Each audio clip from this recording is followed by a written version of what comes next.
पिछली वीडियो में मैंने ये अनडिफाइंड यहाँ लिखा है, ये ठीक करना मैं भूल गया था। तो आपने यहाँ पे आगे ये करना है कि यहाँ लिखना है लेबल। लेबल के अंदर यहाँ मैं लिख दूंगा फाइनेंस डाटा।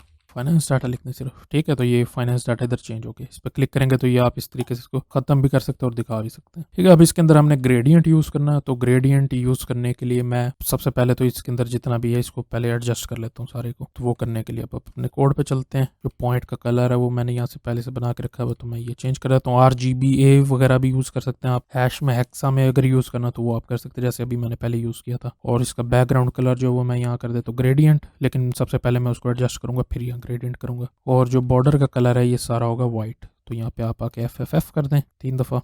अब चलते हैं हमारे ग्रेडियंट के ऊपर।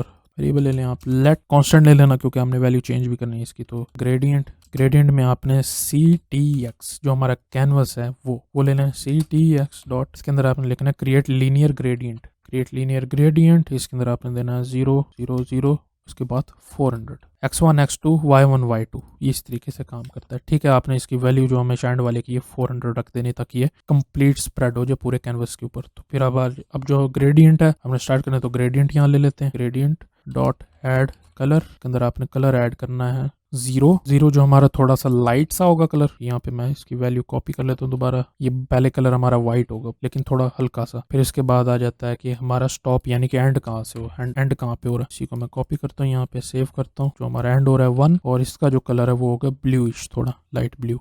वो मैं यहाँ से कॉपी करके रिप्लेस कर देता हूँ, ठीक है। ये हमारा कलर था। अब मैं आके यहाँ देखूँ, अभी ये लिखा हुआ नहीं आएगा क्योंकि हमने यहाँ पे इसको कॉल नहीं किया। जो हमारे जो बैकग्राउंड कलर है आपने यहाँ लिखना है ग्रेडियंट, जो हमने यहाँ पे वेरिएबल दी ये वाला बैकग्राउंड कलर, यहाँ पे आपने देना स्टॉप। अब ये दिखाएंगे तो यहाँ पे ये इस तरीके से क्रिएट हो गया आ जाएगा। थोड़ा सा लाइट है और फिर थोड़ा सा कंप्लीट ब्लू है, ठीक है। डार्क ब्लू है और लाइट ब्लू, इस तरीके से करके आप इसमें ग्रेडियंट का कलर अप्लाई करेंगे।